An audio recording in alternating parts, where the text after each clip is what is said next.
We're going to discuss this evening and this momentous occasion. This is a year of commemoration. It is a 60-50 year, so we are celebrating the 60th anniversary of Brown versus Board of Education that turned 60 just last month, May 17th, and the 50th anniversary of the Civil Rights Act, which turns 50 in July 2nd. And so it's a year of a lot that's happening. I have here in my hand something that was just released today. It's actually an executive summary for a report that foundations have put together in parallel with the My Brother's Keeper initiative from the federal government that Ivory Toldson is very familiar with, and we'll talk about it a little later. And it's an indication that there is still a lot of work to do, that we are celebrating these victories, that we are celebrating them as a community, as a nation, and that we are looking forward to working together as a nation to make sure that we are embracing and inclusive of every single member of our society. So I thank you for being here. I thank you for this conversation. I want to, before we get to this wonderful panel, just walk through a brief history. So I think what you see behind me is a picture of a classroom in Washington, D.C. And this was before the Brown versus Board of Education decision was decided. And you will notice in that picture, of course, that all of the students are black students. The teacher is a black student. You may also notice that there may be some resources that are, comparatively speaking, missing from the classroom. But you also will see engaged and bright learners, students who seem excited to be there, a teacher who probably knows those students very well and probably loves them and knows, knows them as her neighbors and family members. And so we have a complicated history here to think about. The next slide. So this is Brown versus Board. This is 1954 when the opinion came out. And if you'll notice, again, in the faces of the people there, the maybe mother and child, auntie, niece, that they seem to be quietly anticipating what's coming. There was a lot that happened after Brown. There was some movement on desegregation, not a lot.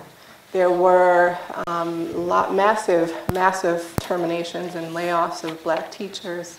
There were difficult circumstances for black children who integrated white schools. There was a lot coming.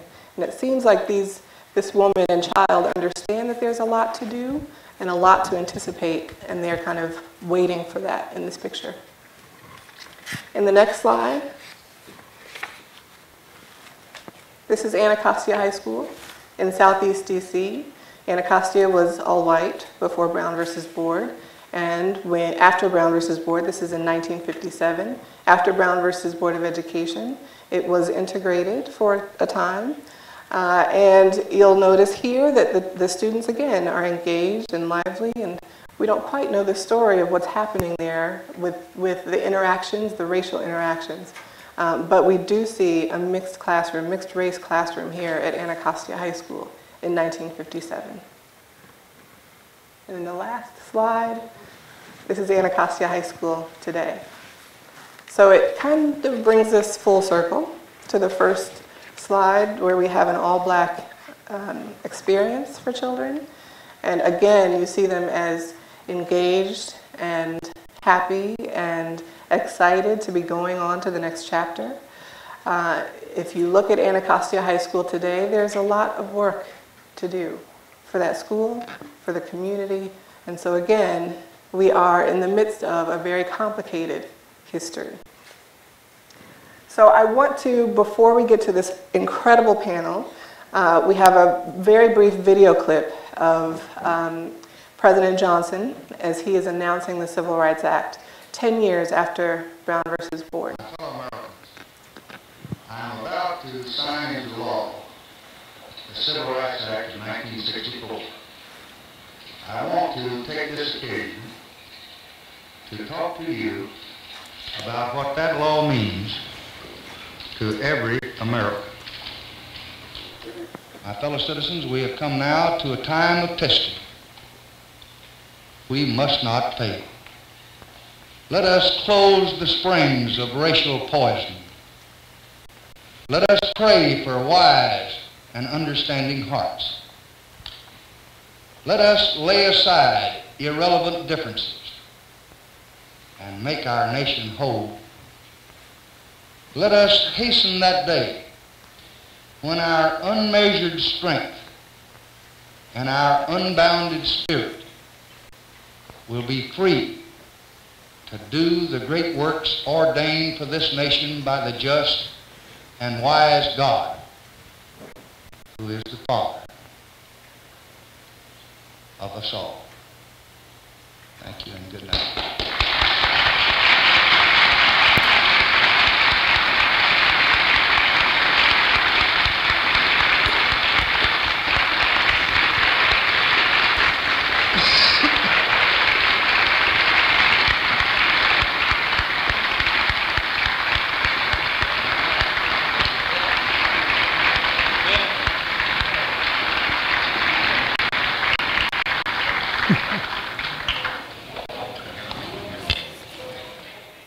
My fellow Americans. So there we are. And now here we are, 50 years later, and a lot to talk about. So I want to turn to this wonderful panel. We're going to talk about history and what Brown looked like. What did the Civil Rights Act look like for you all? And then today, what is the work that we have left to do? How far have we come? And what can we do together as a nation to build toward true equity for all of our children? So I'm not going to read to you all of the bios. You have all of the bios in front of you, and it would take me forever because our panelists are that tremendous. But I want to just briefly introduce. We've got Ramona Edlin, who is the Executive Director of the DC Association of Chartered Public Schools. We have Andy Glass, who is an editor at Politico, and James Flug, who was Senator Edward Kennedy's chief counsel. We also have Dr. Ivory Tolson, who is the Deputy Director of the White House Initiative on Historically Black Colleges and Universities, and Ebony Rose Thompson, Program Specialist at Save the Children and the Chair of the Ward 7 Education Council. So welcome our panelists today. Thank you so much for being here. We have a lot to cover in just a short amount of time, so I'm going to give you like 7 questions at one time, okay? So stay with me. So I want to start with you, Jim. If you would talk about the Civil Rights Act, it was very comprehensive. It covered a lot: education, employment, public accommodations. Will you talk about why it was that it was so all-encompassing, and then talk too about what that meant? What did it mean that it was, why was it that way? What did it mean that it was so all-encompassing? And then talk a little bit about the formation of the Legal Services Corporation and how the Civil Rights Act played a role in that. In how many minutes? You've got about 3 minutes. Okay. Then I'll have to talk fast. I guess I'm here because I've survived in Washington longer than almost everybody in the room, except maybe Earl Silbert. And I've watched this process go on up close. I arrived here just short of 51 years ago, and the first thing I saw was the United States Courthouse, where I was to work for the Chief Judge of the DC Circuit. And it was interesting to a white New Yorker who had never gone to public school, had no diversity in my grade school or my high school, very little diversity in my college and my law school, both racial diversity and gender diversity in the case of Harvard Law School. But those were not particularly focused on at either of those institutions. So I came here to work for a judge, and I had no idea what I was going to do after I worked for the judge. But I saw civil rights up close, literally. In the courthouse, there were a lot of non-white people, but they were all messengers, and they were all housekeepers, and they were a few clerks, and a lot of defendants. And we on the court, that is, we who worked for the court, did not get the year I clerked very many civil rights issues as such, but we did get a lot of criminal justice issues, which in large part were concerned with fair treatment of the people who entered the system, many of whom were unrepresented, many of whom were poor, most of whom were poor, and many of whom, at least my judge thought, got a raw deal procedurally and sometimes substantively in the court. So that's what we were focused on. But it was, after all, 1963. The Brown case was 9 years old. The 57 Civil Rights Act was 6 years old. And the city was changing already. John F. Kennedy had come into office in January of 1961, knowing that his election was due in part to tremendous support from black voters and from other voters who cared about civil rights. So he, right from the start, was interested in hiring on a diverse basis, and he hired very quickly several dozen black professionals for his administration, and they were part of the hierarchy of Washington when I got here. On the other hand, my first meal in Washington was at an institution I had never heard of before, but my judge still belonged to it, and that was the Cosmos Club. And only afterwards did I find out that that club had no members of color. And worse than that, one of John F. Kennedy's nominees, or officials, assistants, Carl Rowan, had been nominated for the club and was turned down because of his race, at which point John F. Kennedy withdrew his own application to become a member of the Cosmos Club. Both of these things were going on at once. It was clear that the Brown case was not self-enforcing. It would require a lot of work. And so the president's brother, Robert F. Kennedy, as you all know, became Attorney General and aggressively pursued civil rights in all its forms, mostly in the South. And that required hiring a lot of people to go down and be investigators, because the Federal Bureau of Investigation in those days was not too interested in the subject of civil rights. And so there were a lot of young lawyers and young college graduates who are not lawyers who went down to do the investigatory job necessary for the enforcement functions that were going on. But they were very difficult, they were retail, they took a long time and a lot of effort, and it quickly became clear that the decision itself, even though it came from the Supreme Court, and the 57 Act, even though it covered some of the subjects later covered in the 64 Act, would not be adequate. And John Kennedy and Robert Kennedy put together a superb civil rights division and hired people who were really dedicated, led by Burke Marshall and helped by John Doerr. But it was not enough. And so on July 11th of 1963, a few days before I got here, John F. Kennedy went on television and said, we have got to have legislation because what we have now is not enough.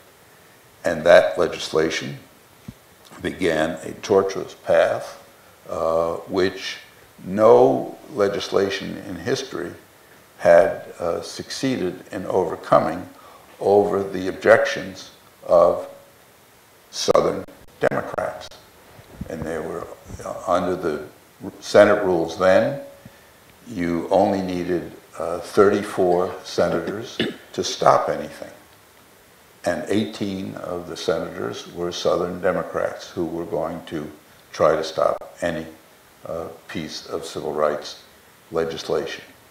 On the other hand, there was a man some of you will recognize, Everett McKinley Dirksen, who said after the filibuster was completed with 14 hours of continuous speech by Senator Robert Byrd, who 10 years later was a leader of the Democrats, but at this point in time was still part of the Southern contingent. And Everett Dirksen said on the floor of the Senate, "There's nothing as powerful as an idea whose time has come, and this is the time for civil rights." And probably those two people, John F. Kennedy and Everett Dirksen, really made the difference. Of course, there were also several 100,000 people who marched in front of our courthouse, at least that's the way it looked to us, despite the warnings that in August of 1963, the gathering of all those people would lead to violence and a terrible day, and a lot of offices were closed. Our office was not closed.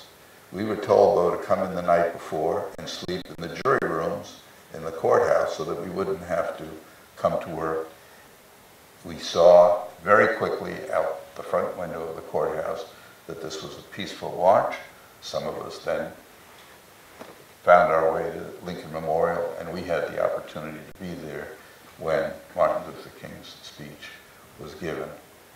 This is all background, and I've taken more than enough time, but it's really important to understand how difficult a job it was to get this legislation passed on the one hand, and on the other hand, the dedication of people in the administration and in the Congress to getting this job done. I'll continue. Thank you very much. So, Andy, I want to turn to you to talk about being a reporter, being a journalist during that time, after the Civil Rights Act, after Brown, being in D.C., what did it look like, and what was the media, the impact on media of the Brown decision, of the Civil Rights Act, and the impact of media on society as a result? Well, thank you. It's a very interesting question, Allison. I must thank you for inviting me to be on the panel. I had a little bit of a shudder when I looked at the clip of the president speaking on July 2nd of 1964 in the East Room of the White House, because I was there. The president had his desk catty-cornered to the people in the room, and that was so that the television cameras could get him face on. And he had 100 pens. You could see some of the pens in front of him, and he would sign the bill and handed the first one, I believe, to Hubert Humphrey, who was the manager of the bill. The next one to his Professor Flug, said Everett Dirksen, and on and on. And then he ran out of pens, and he got some more. And if I fish into a bottom drawer in my home, I've got one of them too. So it was quite an occasion. But I think the more serious question is, what is the impact 50 years on, and what was the result of this enormous effort to get the Civil Rights Act of 1964 first before the Congress, and then through the House, and then through this very difficult process in the Senate, and then to get the House to accept the Senate version, which was written over a lot of liquor in the back room of Everett Dirksen's private office, along with Bobby Kennedy. If you really look at it very honestly, all of the different titles, beginning with the Voting Rights Act, it didn't really work. You had to do it again in 1965. You already reviewed the education situation, which was part of it. It didn't really work. If you look at the housing part of it, they had to do fair housing again in 1968, and people in this room know that the racial problems in housing are yet to be solved. So the irony, the paradox that I'd like to reflect with our audience is that the most contentious, the most difficult title in the whole package, which was Title II, public accommodations, ironically or paradoxically, was the most successful. Now you could argue that because it only affected one part of the country, where people of color couldn't go into a hotel or go into a restaurant, but it was enormously difficult to get that passed, and there were tremendous pressures, as Jim recalls, to get it struck. There were some compromises made. They took private clubs out. They had a little provision that if you just were renting, a small boarding house, you could. But it really changed America, because right after that, it was not like much else, education, housing, even employment, resisted. It was accepted. And there's an interesting legal part of this. Now, there were two streams that we have to look at. One is, was it the moral thing to do? And the other was it legal? Well, morally, it was a slam dunk. Robert Kennedy, I remember hearing him testify, how the heck can you justify keeping a black judge out of a restaurant and allowing a white drug dealer to sit there? We can't, that's not the problem. But legally, Congress had passed the Civil Rights Act of 1875, and the Supreme Court of the United States in 1883 said it was unconstitutional, and that was the law when the Civil Rights Act came up in the Senate and the House. So there were, I would say, people with some degree of morality, and like Barry Goldwater and Norris Cotton of New Hampshire, who said, I'm for civil rights, but this is unconstitutional, and you're not going to sever it, and I'm not going to vote for it.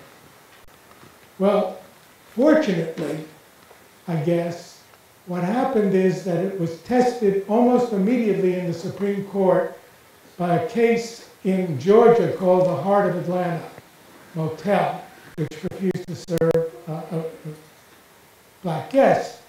And fortunately, it was a great case because this Heart of Atlanta motel was 200 yards from the interstate. And the Congress had pegged the defense of these accommodations Act, public accommodations provisions, on the Commerce Clause. And we, of course, saw echoes of that when Justice Roberts wrote the Commerce Clause had been overreached in the current case around the ACA, Affordable Care Act. But there was a real doubt whether the court would do this, but the case that came up, they said, hey, you're advertising, these people are going up Interstate 75 to Tennessee, they're going down Interstate 85 to Florida. This is interstate commerce. And the Supreme Court, fortunately, closed that door. And I'll just end with the thought that the current court might see the Commerce Clause as an overreach of the Public Accommodations Act, which, after all, had no state action involved. These were just private individuals who were told, hey, you can't discriminate anymore in your hotel, in your restaurant, in your theater, in your club, and so on. So that was a great breakthrough, and we're still living with that breakthrough today. Thank you, Andy. Ramona, will you talk to us about Brown v. Board? What was your experience after the opinion was issued? Give us the taste and feel of it, and then talk a little bit about what it was supposed to do and what it really meant. Okay, well, thank you. Thank you very much. I'm not a lawyer, so the conversation will be a little different. But I was a girl in Atlanta in 1954. And I'm a daughter of the Civil Rights Movement. My grandparents and my parents had already been engaged for decades in the struggle. And I also went to the laboratory school of Atlanta University, which could have been mixed race because the faculty of Atlanta University was, but was not when I was there in any of my classes. So it was an all-black school. We followed the progress of Thurgood Marshall, and we actually had a celebration in my school when the decision came down for Brown. In class, as a whole school assembly, and then school being let out so that we could celebrate with our families as well. It was a wonderful and momentous victory. We knew from our parents quick rejoinders that with all deliberate speed meant that nothing was going to change anytime soon, but we had the victory, and it was not an overnight victory, and we knew it even as children. It had been a long time coming. So we felt great hope for the nation, for Atlanta, for the South, and also for the nation. I think what we wanted it to mean, because as I say, I went to an all-black school in the segregated South. I rode in the back of the bus with my mother to get anywhere. The case that you referred to was one which we knew well and, of course, roundly condemned all during its development with Lester Maddox and the others. But what we had to understand and what we had to accept was the patience that the previous decades had already shown with this new decision. Still had to have a vision, but we had to know that it wasn't coming anytime soon. The vision was not simply one of black children and white children sitting next to one another, at least not for people in the civil rights movement, as I was. The vision was for quality education. We were getting a quality education in our all-black laboratory school of Atlanta University. None of us would have succeeded in being good witnesses in the Brown v. Board with the black dolls and the white. None of us would have chosen the white dolls. None of us were unclear about who we were and who we wanted to be. So it was never for us about that.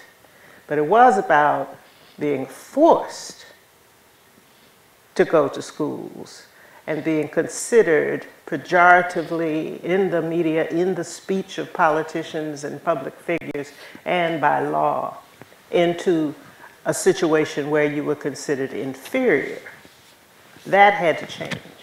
Now, what decisions you made about where you would go to school thereafter would be based on what you thought a quality, you and your family thought was a quality education would be for you, a fit for you.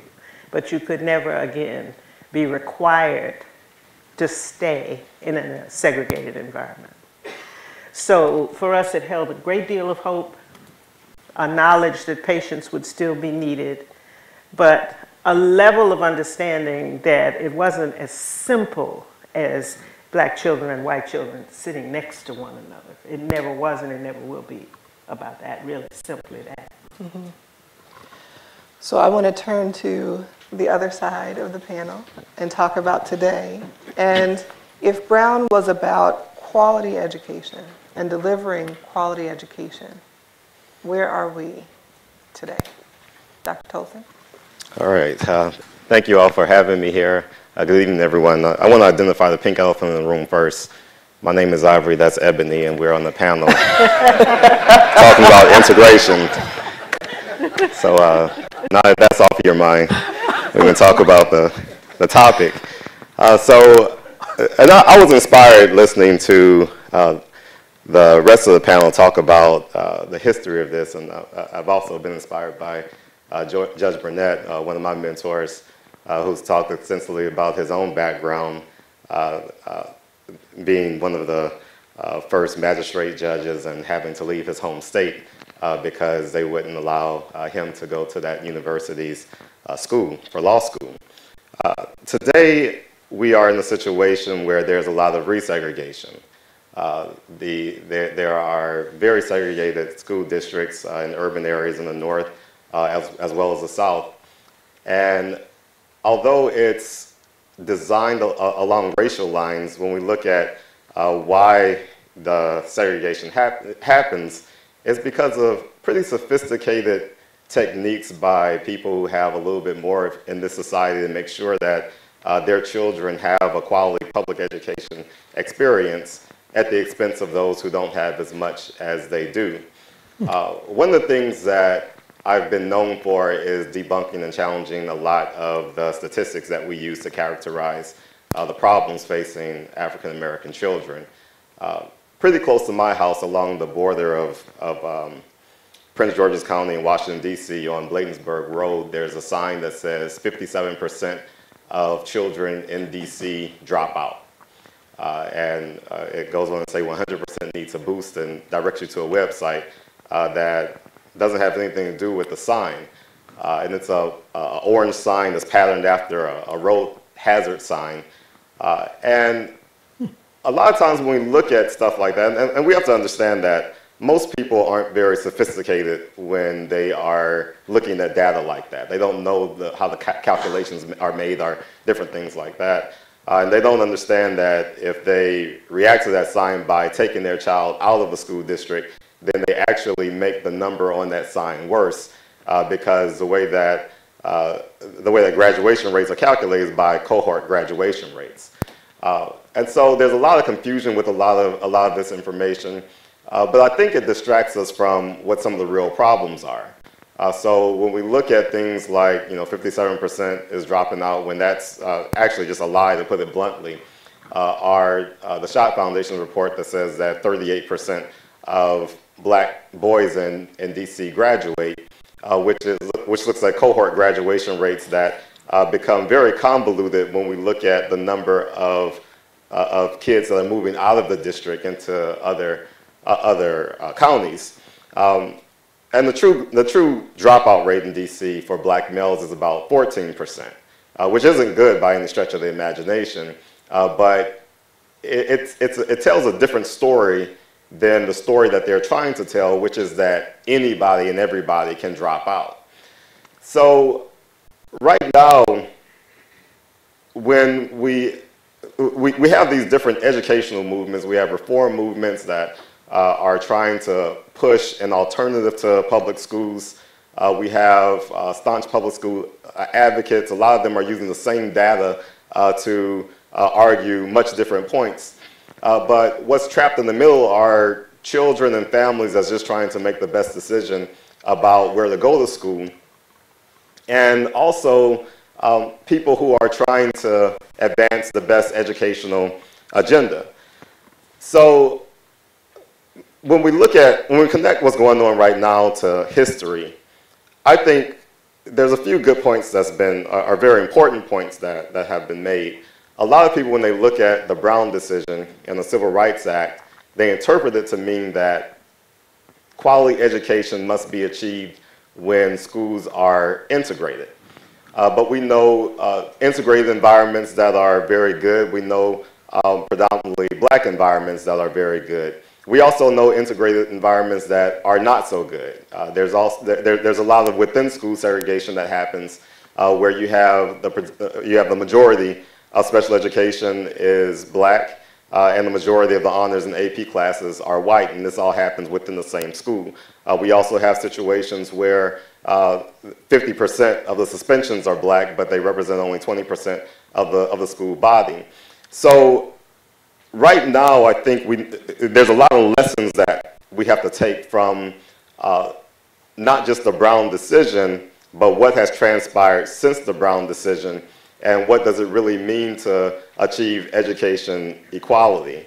I think true equality has to be achieved through understanding that every child deserves the same quality of education regardless of the district or their circumstances.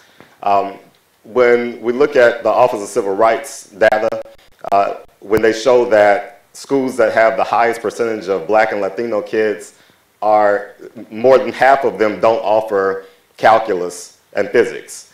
And a good number of them don't even offer algebra 2. There's a huge problem with that.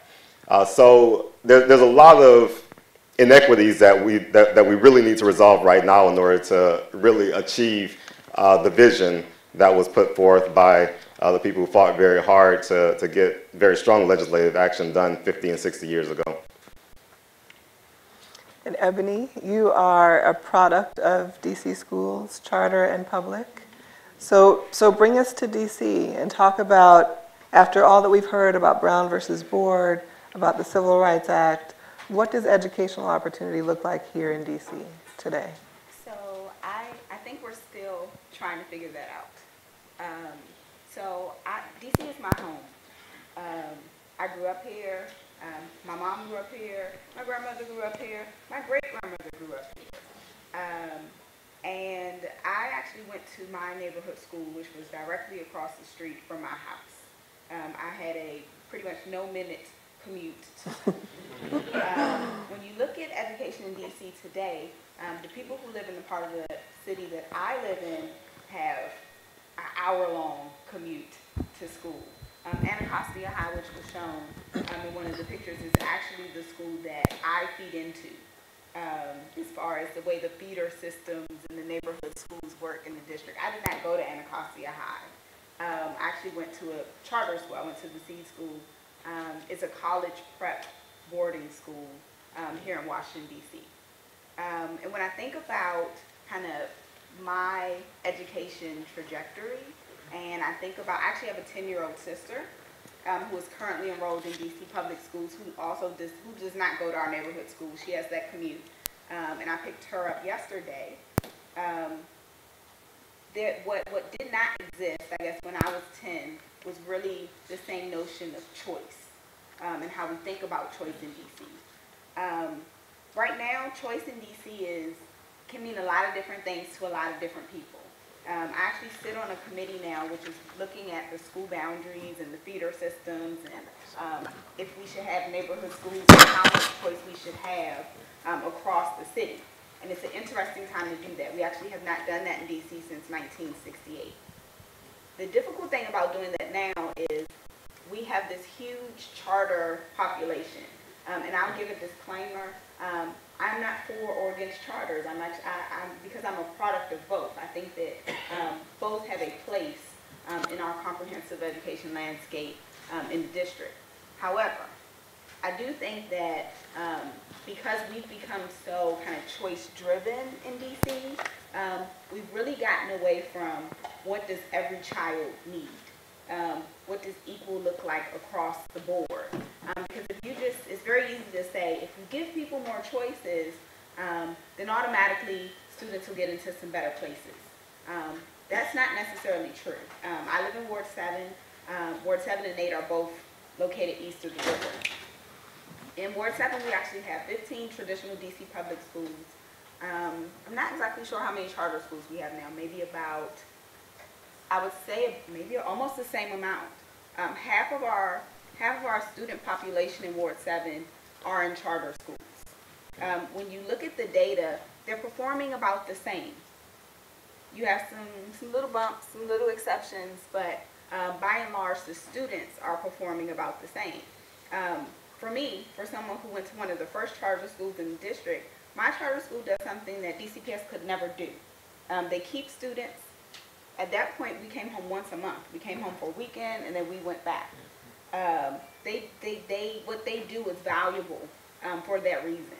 We have a lot of schools that kind of duplicate the efforts of the public school system and don't necessarily put us in a better place. And you talked about kind of educated consumers and what does that mean. Unfortunately, it means that sometimes people make decisions that are contrary to their own best interests or to their, can you not hear me? Yep.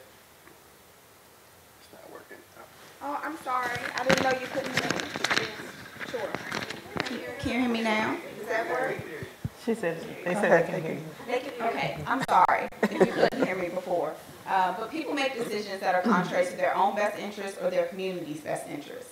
So someone will say, you know, do you want more options, right? Like you can just opt out of your school. What they don't realize is how the budgets are done for schools and what that means for their local neighborhood school.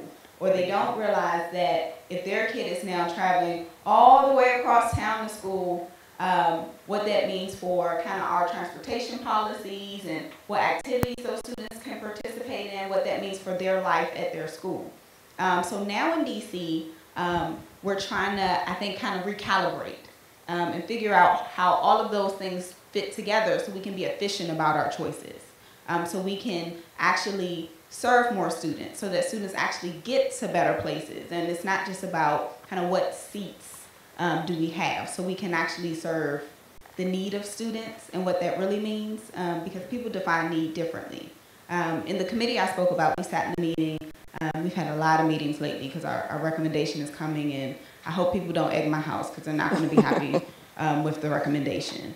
But we sat in a meeting recently, and there were some representatives from the charter school board there. And we're talking about when we have to look at all the options available, how to fit the needs of the students. When we say need, we mean how many students are there. If all of the students went, could they go to that school? How do we balance that with access for students who aren't in boundary? That's what we mean by need.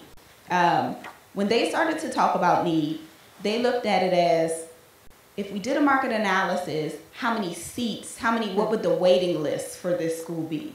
And the waiting list is proof that this school is legitimately here. But there are neighborhoods you look around and we have schools that are closed, DC public schools, and then there might be a charter school located next door and there aren't enough kids there. Or we have neighborhoods that are really school deserts. So now in DC, we have to look at kind of the comprehensive planning of it. And do we have the same definitions for need? And do we have the same definitions for quality? And then we have to look at kind of the access to those things. Mm-hmm. So that's, again, I apologize if you couldn't hear me before, but that's kind of where we are and the challenge we're facing now.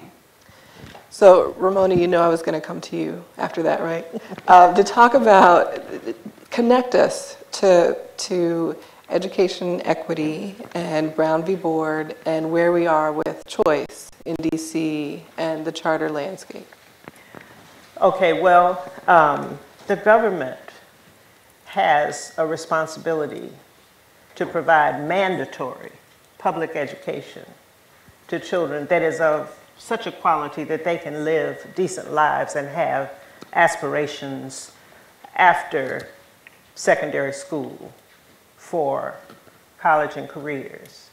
And the government made a determination about 15, 17 years ago that they were failing rather ignominiously in that mandate in many urban areas, including the District of Columbia, and in other places as well, and enacted charter school legislation, which meant that people could, with public funding, because it is a government mandate, try different ways of providing a good education to the children for whom mandatory public school education is required. It was hoped that they would be laboratories of innovation where you would not only do better with a vision and a mission and a methodology for implementing that mission, you would not only do better with the children you enrolled, but we could all learn from you when you did succeed and lift up best practices that would then benefit everyone. And that is still my prayer and my hope, and that is what I do every day in trying to make the information of what's working, for whom, under what conditions, available to everybody so that all the children will benefit.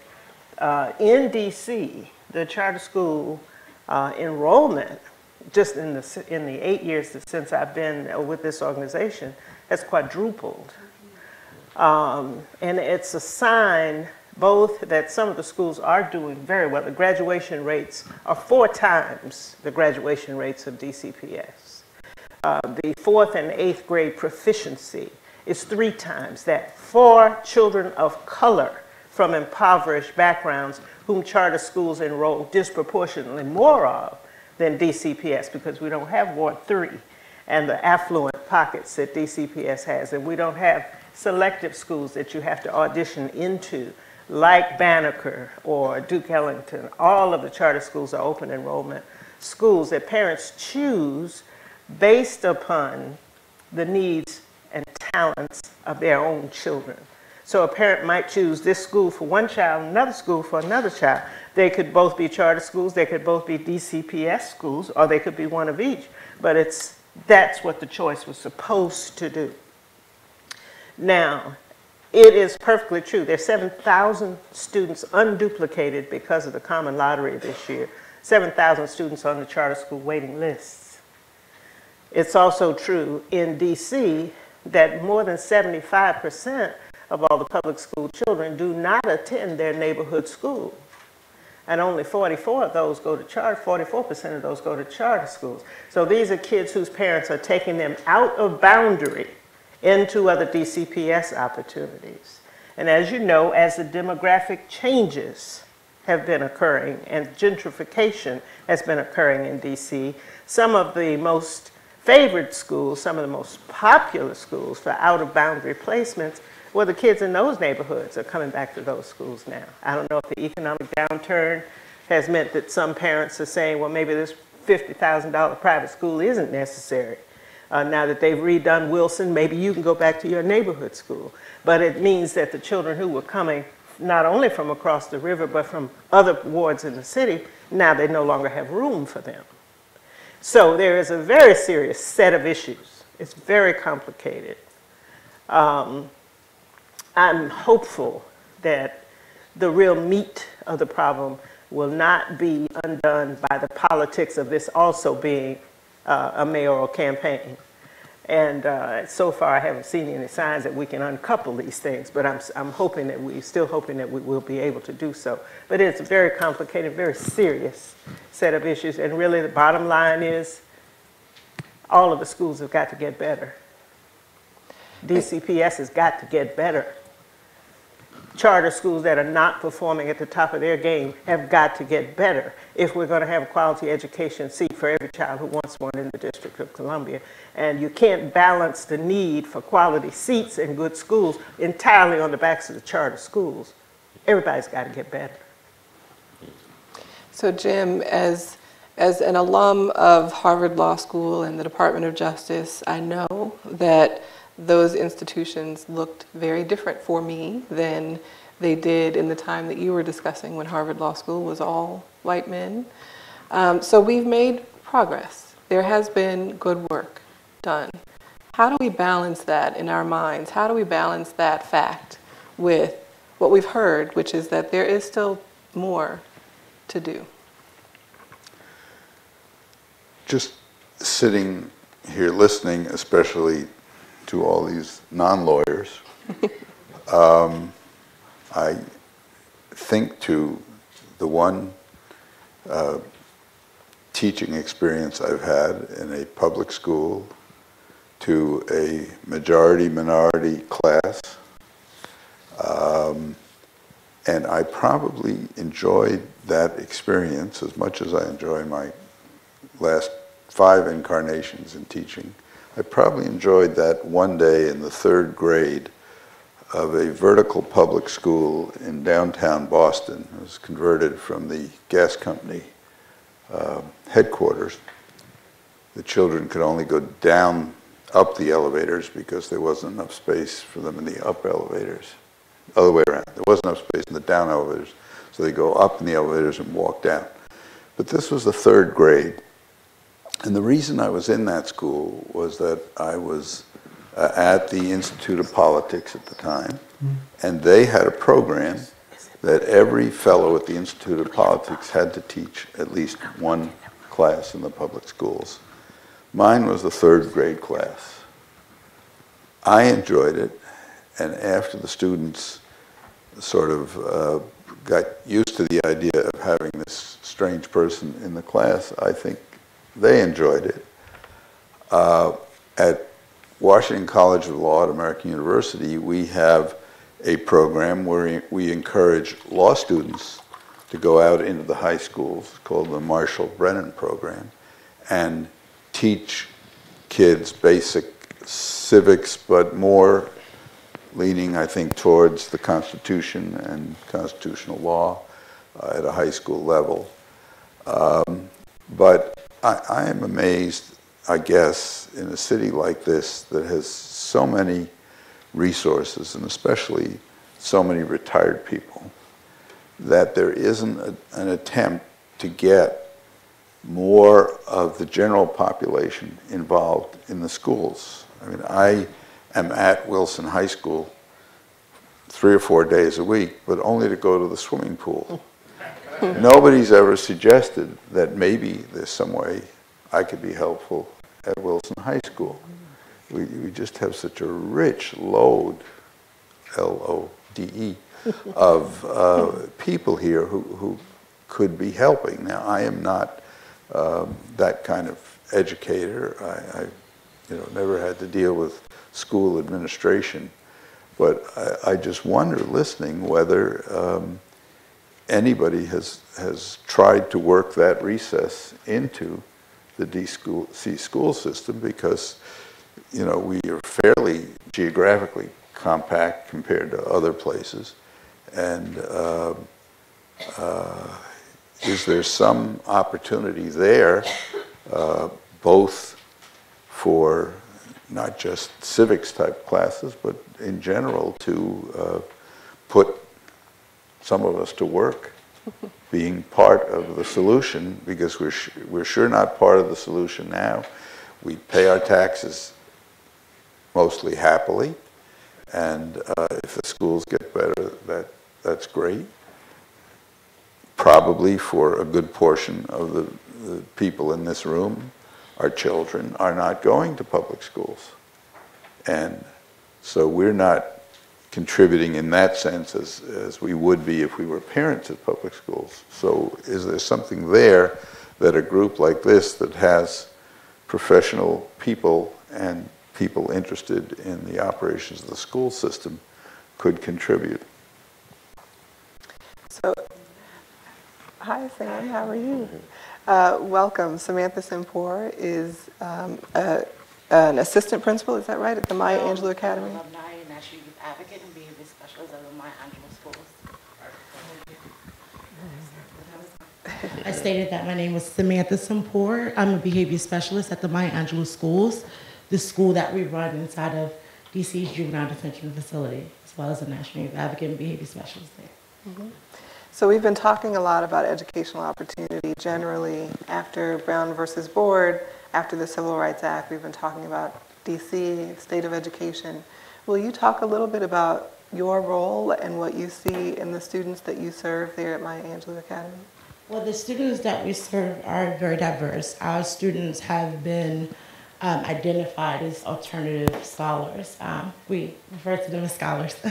Our students which we serve are at DC's Juvenile Detention Facility, which is commonly known as New Beginnings, formerly known as Oak Hill.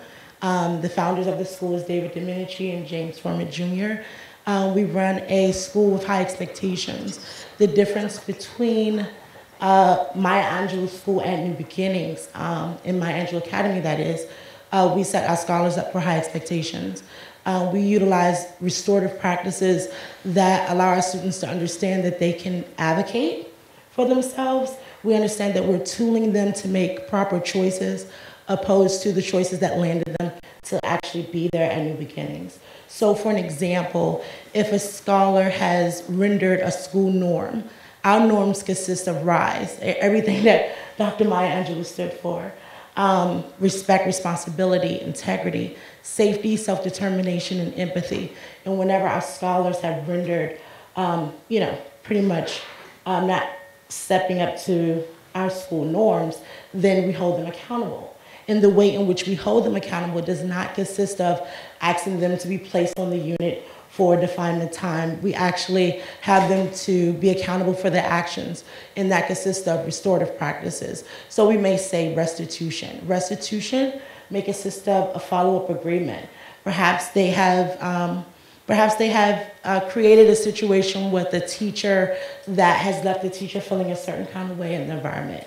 So the best way for the scholar to reconnect with the teacher is to be able to have a conversation with the teacher and identify, critically think how they made a mistake, and then think about 3 to 5 choices as to how they would deal with that situation differently if they were placed in the situation again.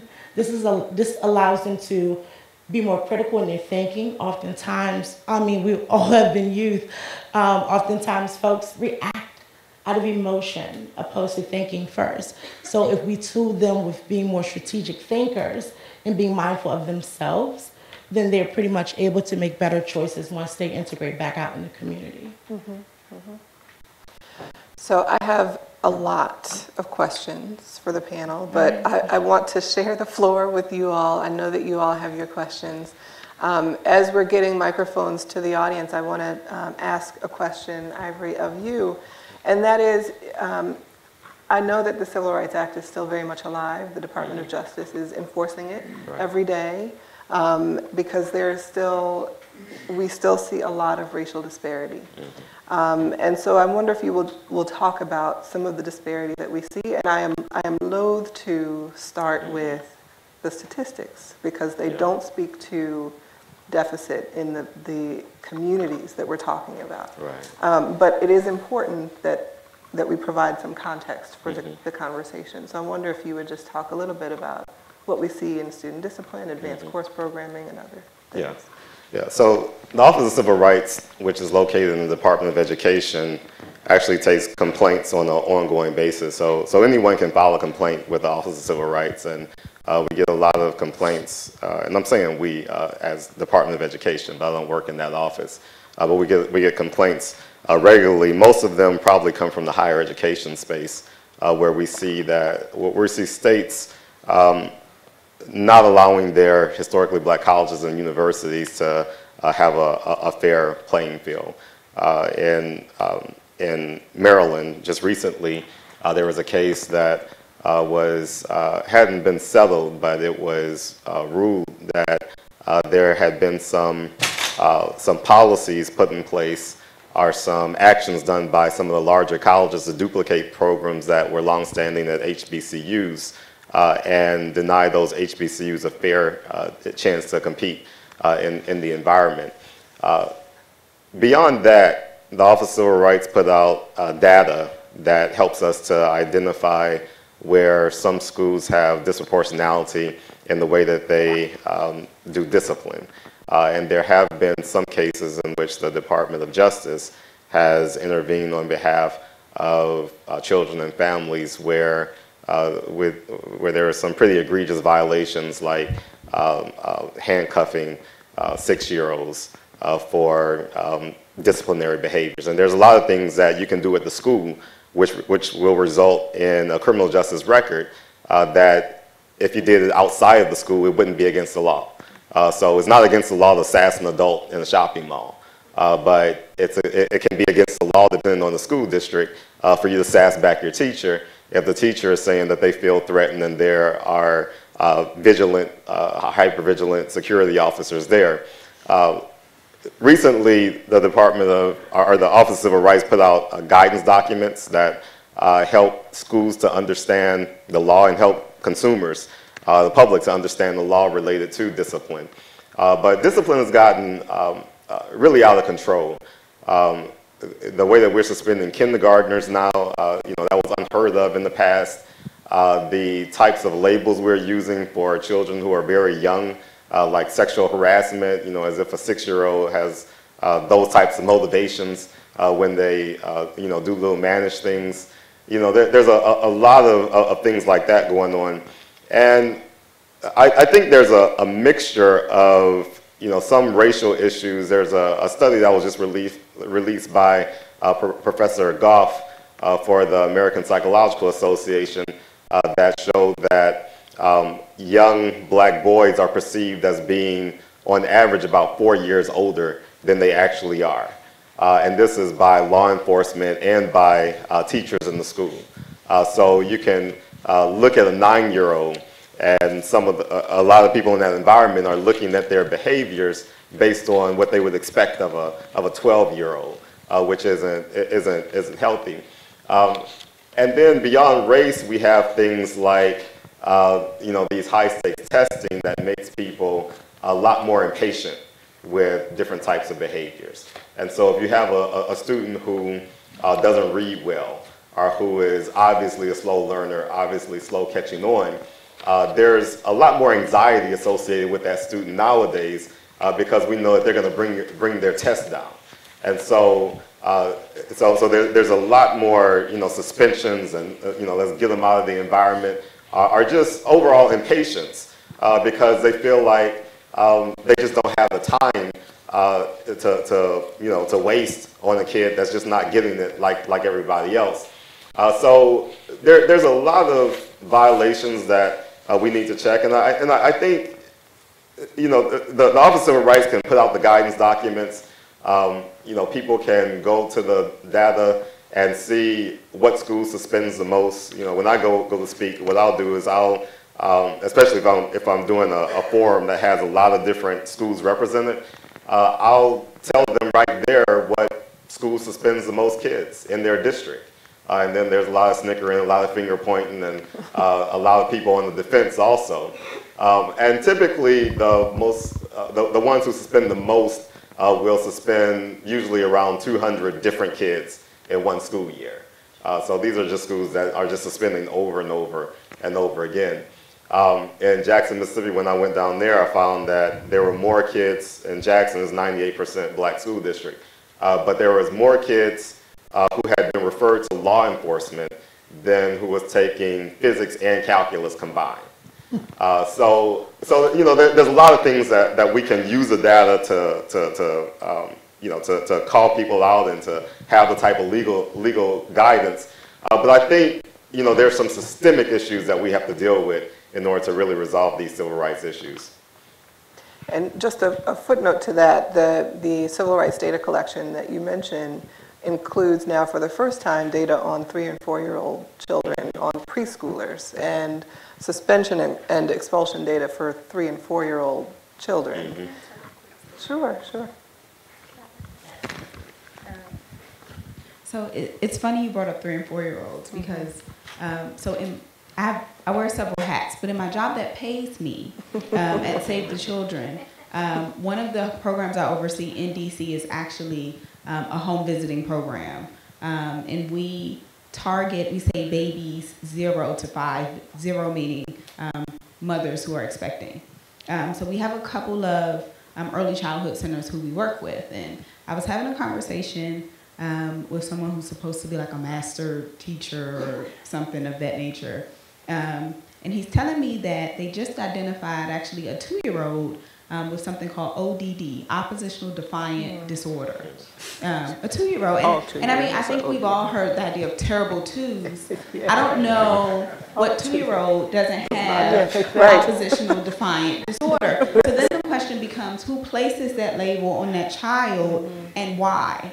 And then what do the interactions with that child look like after that point? And he's like, well, the child got upset, they kicked the teacher, and I'm like, okay, maybe we need to reevaluate that. So it is not just like the scary, 16-year-old or the scary 18-year-old. I mean, it can be little teeny people. And I mean, I'm a little teeny person. I'm 5'2". I'm not very scary, but I'm sure that if somebody told you before they met me, oh, she has oppositional defiant disorder, you would look at me very differently. Excellent. So what questions do you have?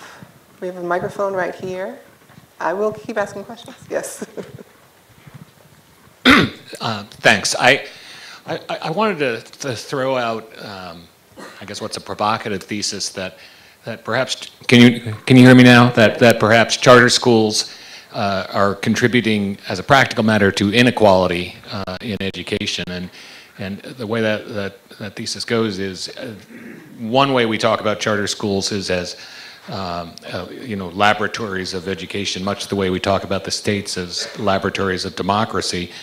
And the notion there is, I think that the public schools would be learning from and interacting with the charter schools, and that ultimately the best practices would diffuse, and charter schools would not be more attractive than public schools. But another way we talk about that dynamic is choice, as in choice in the market. And that's especially apt in that Walmart and or the Walton Foundation and quite a number of private business and foundations that are tied to private businesses are charter advocates and give a lot of money to the charters. And the notion, there, I think, is that basically some schools will survive and others will die, just as in the market. But one could make the case that, at least in DC, where we have both charters and a public school system, that charters end up doing a certain amount of cream skimming without those other possible benefits diffusing down to the public schools. And you start with the notion that anybody who's going to a charter school had parents who were motivated enough to apply and to push for excellence in their school. So right off the bat, there's a certain amount of self-selection that I think makes it harder for neighborhood schools to thrive. And then there's also, and I realize there's a good bit of dispute over this, but there's at least a contention and some evidence that charter schools, while they do have to take whoever applies, end up skimming the cream at the other end by having stricter discipline policies than public schools and getting suspending or really expelling students at the first hint of any kind of behavioral problem, and then so those students end up back in the public schools, probably back in their neighborhood schools, and one can see this as that the charter system is in some sense antithetical to strong neighborhood public schools and to an equal quality education for every student. So just interested what's your in question? The question is does do you I'd like to hear Allison. Or is there a lecture? Because we'll answer your questions, but what is the question? Well, I had actually finished with the lecture part. As I said, it was a thesis, and I wanted to hear responses from the audience members. Excuse me, from the panel members. So Ramona, I wonder if you would take that and frame that within a racial equity lens for us. Well, is everyone familiar with the term urban legend? A lot of what was just said is urban legend, especially about the schools taking folks in and skimming and some of the other. There's no data that supports that. There is data about suspension rates, and our committee, in fact, that's the purpose of our study. We'd like to see what they actually are and see what best practices around the country are, and the authorizer themselves have already started making schools more aware of the implications of high suspension rates where that's needed. I guess to answer Allison's question, the context is how do you create a culture in a school building that actually fosters excellence? And creating that culture and having disciplinary policies that you follow as part of that culture, clearly that's one component of it. It's not the only component, but it's one component of it.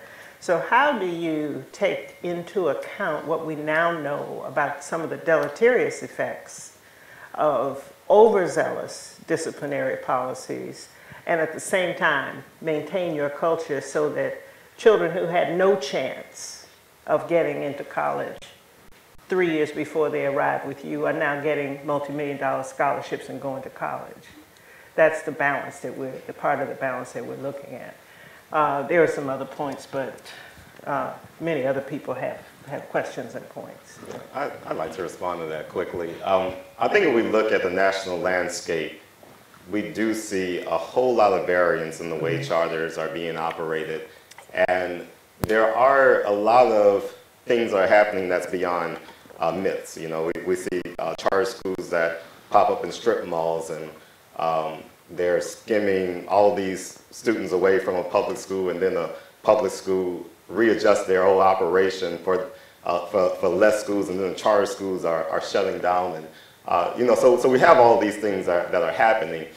I think where things become sticky, because I'm not completely against charter schools, and I believe that A lot of charter schools are in place for good reason, and they have a lot to add.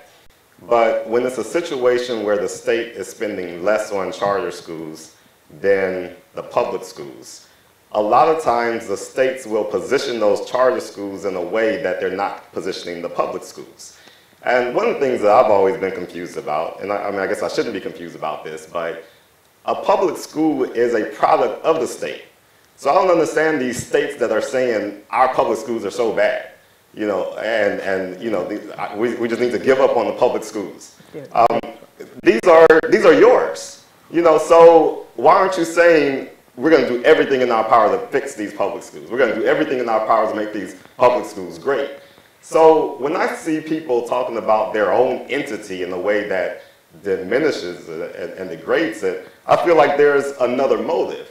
And a lot of times what I see are states setting up different standards for charter schools and for their public schools. And a lot of times this is done through testing.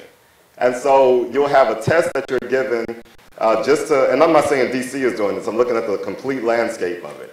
But you'll have a test that's given to public schools, and when the public schools score low on those tests, it's broadcast all over the place, and it's used as the signal that the public schools are so bad.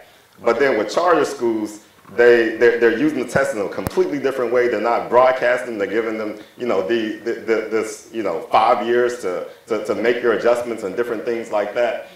So what I'll close with is, if we really want to understand the value of charter schools versus public schools, we have to treat them exactly the same, and right now we're just not. Could I just very quickly point out that every state has different policy? And I'm glad that Ivory made the point that he's not talking about DC when he makes generalizations about charter schools all over the country, because every state has a right to set up its own framework, and DC's is different from everybody else's I've run across, like most things in DC.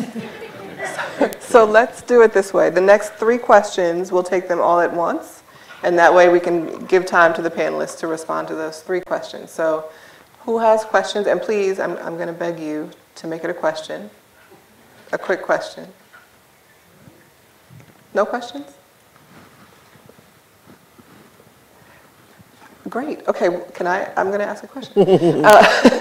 Andy, talk to us a little bit. You know, we've heard about disparity and especially, you know, Dr. Goff's work, which is about implicit bias in the classroom and in police officers, especially for black men and boys. Will you talk about how the media can help change the national mindset when it comes to children and people of color? Media in 2014 is in deep, deep trouble. There's 2 prongs to the media: content and traffic.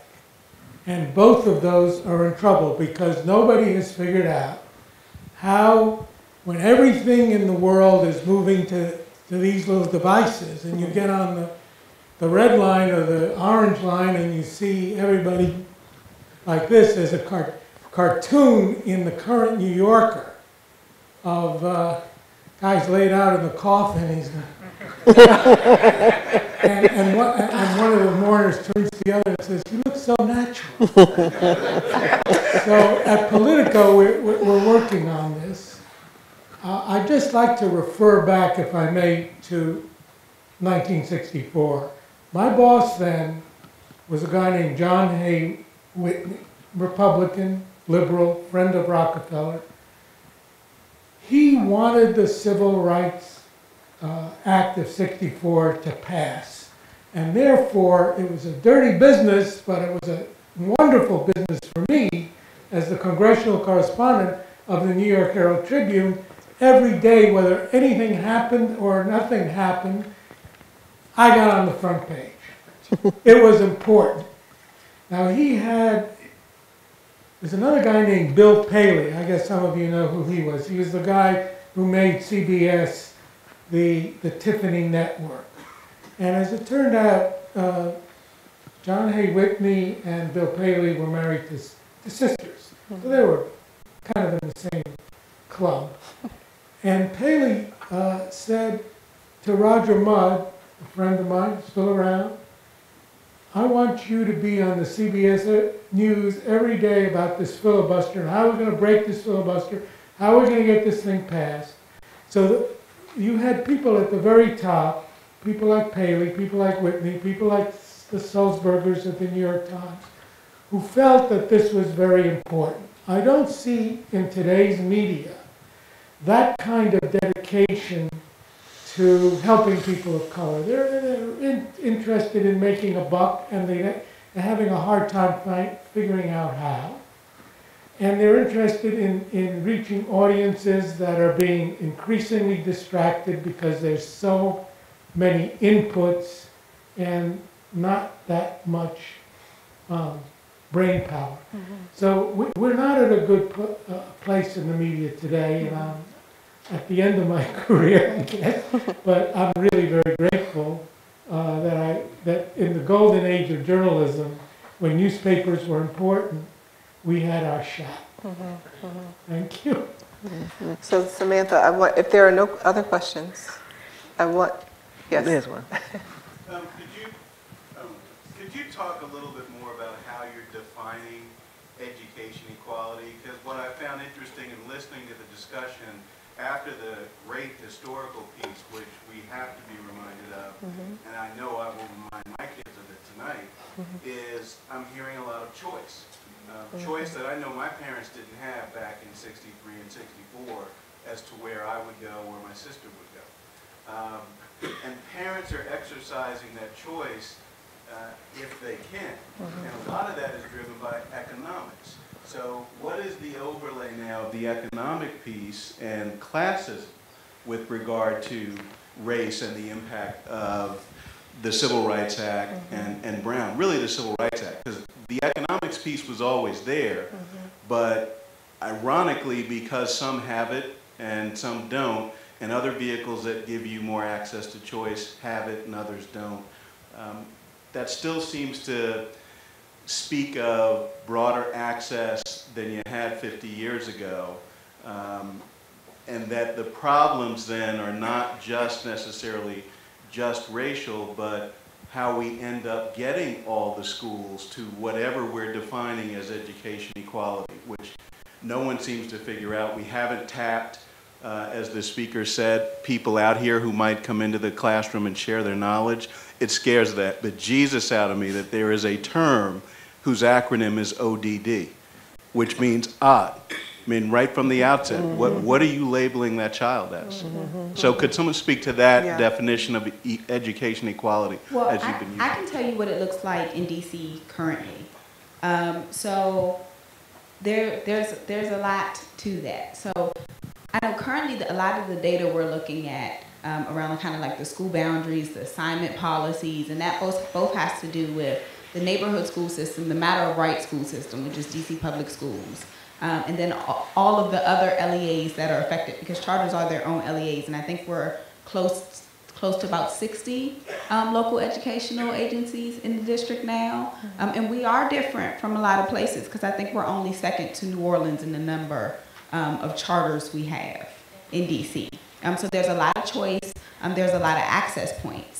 Also within the DC public matter of right school system, there's a lot of choice. So you mentioned selective schools, or there's also an out-of-boundary process, which allows you to get into a lottery to go to a school outside of your neighborhood.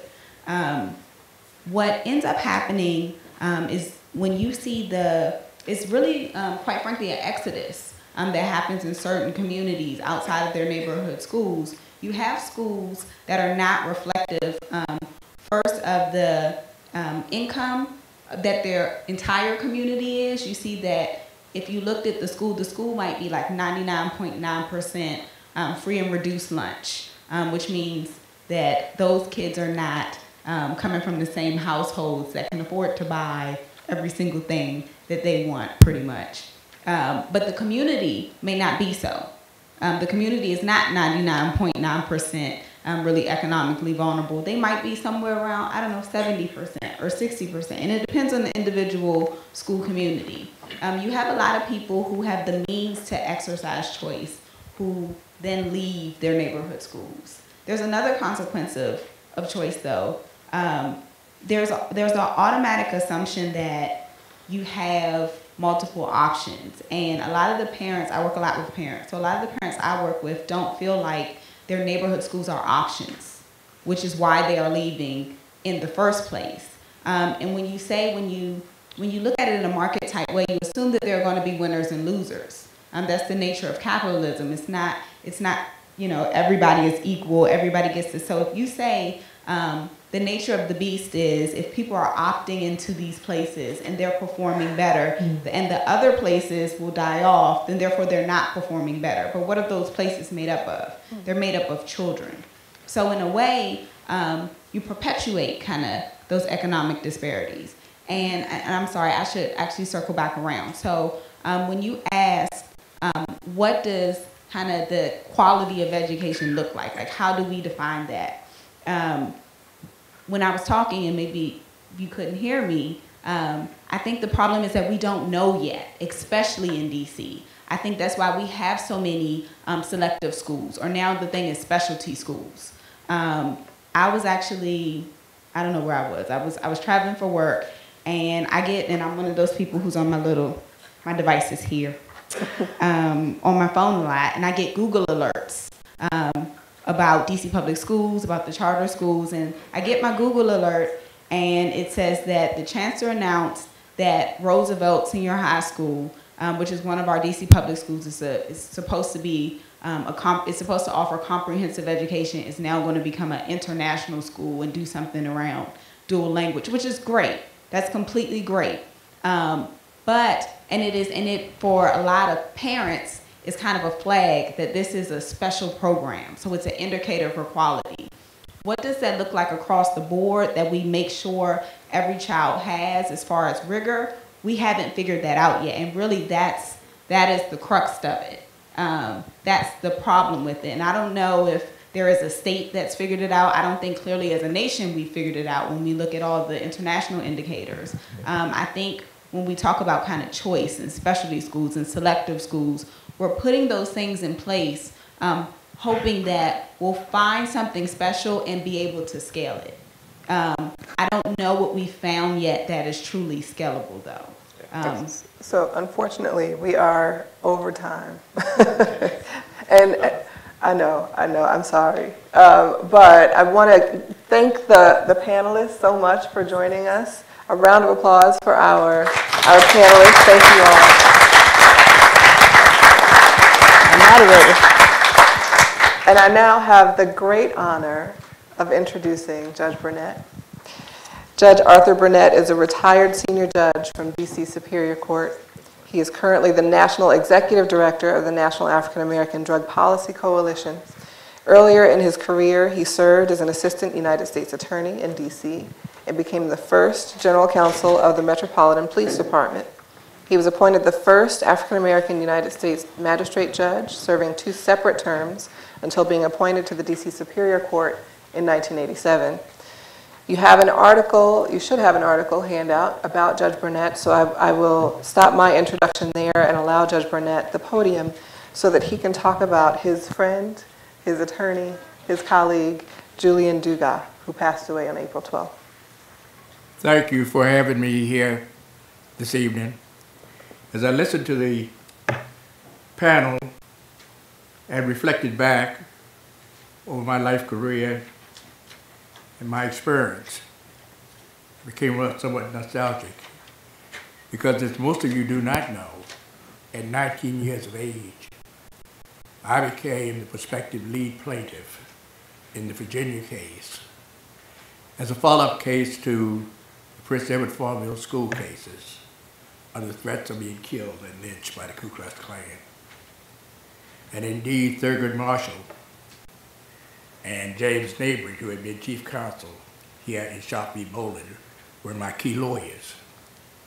And I may be alive here today talking to you only because of Governor Forbes. When Forbes threatened to close all the colored schools in Arkansas at ACP, Thurgood decided they did not have enough money to go forward both in Virginia and deal with the Arkansas situation that led to Little Rock. I was the case in front of Little Rock. Thurgood neighbors worked out a deal with Virginia to forego my case by getting Virginia to agree to pay all of my expenses to go to law school in New York. Columbia had been my first choice, but NYU, shortly after the case was settled, made me an offer that was irresistible. They made an offer to say that in addition to Virginia paying all of my tuition and every expense, every bill I got, that they would give me a faculty scholarship, which was like having 2 full scholarships, and made me a teaching assistant in the Masters of Law program in medical malpractice and negligence. I ended up at NYU Law School as the only person of color in my class. And Thurgood had admonished me that he wanted me as a little colored boy to go on to New York and prove that I could be as brilliant as any Jewish kid they could find. And I said, Thurgood, I will not let you down. So at the end of my second year, I was number 11 in my class, in the top 5% of my class, and my Jewish friends persuaded me to apply for the Attorney General Honors Program. And little did I realize that that would set me on a path of trajectory, that I'm just now begun to give the public a perspective of the role I played in the Kennedy administration. You see, I was the butler of the valet to Robert Kennedy, so most of the white lawyers in justice thought, but I was his eyes and ears to monitor the Martin Luther King movement, to make sure the Communist Party did not infiltrate it, cause a civil war in this country, to make sure the FBI did not engage in unlawful law enforcement practices, to make sure the black leaders.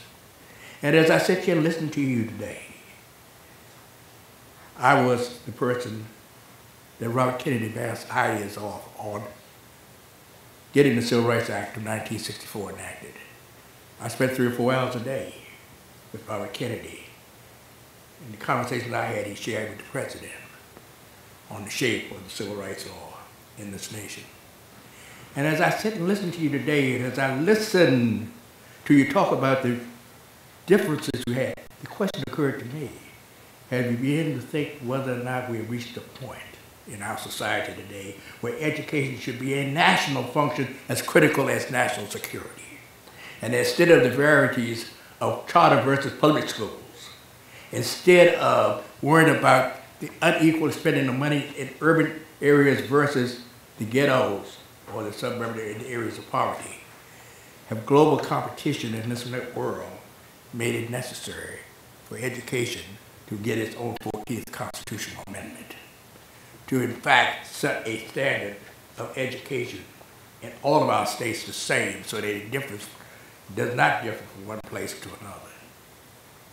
Those are some of my reflections before I get to the tribute of a man who I didn't know was there when I was 19 years of age.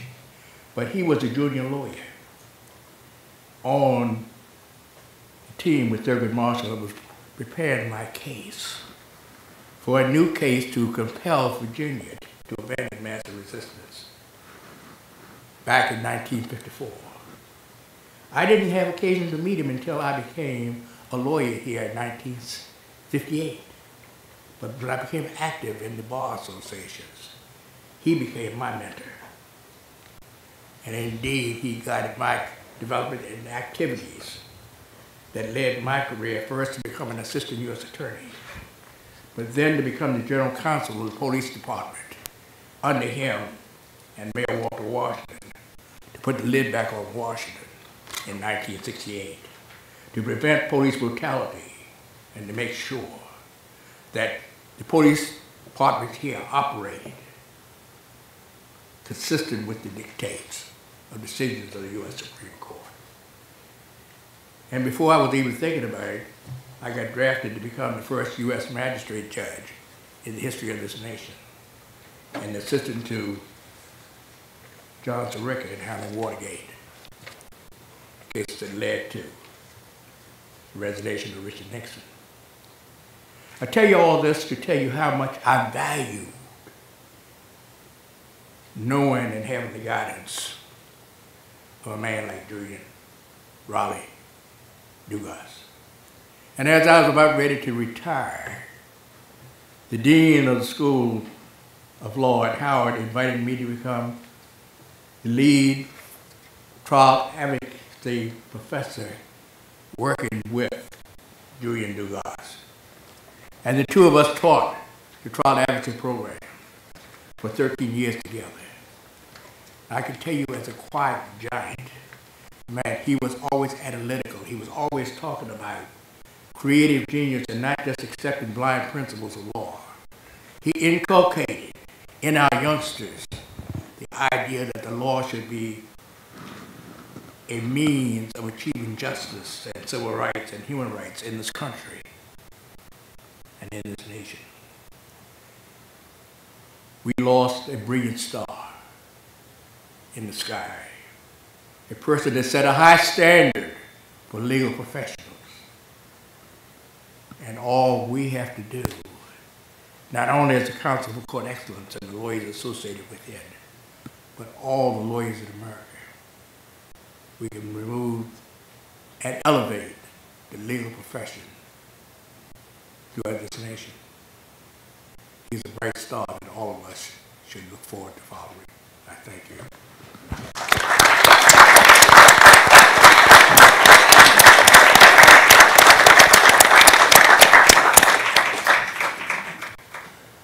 Thank you, Judge Burnett, for your very thoughtful remarks about Julian Dugas. And I want to thank Allison and all the members of this distinguished panel for today's program.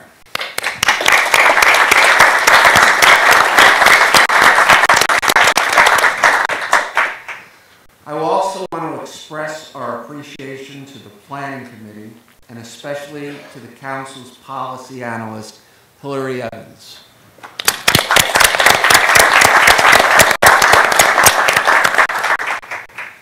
Finally, our sincere thanks to NYU and DC and to Ron Abramson for hosting this meeting and sponsoring the reception to immediately follow. Just to remind newly elected board directors that we would like to take your group photo in front of the stage before everyone leaves. Is there any business to bring before the board before we adjourn? Hearing none, the meeting is adjourned.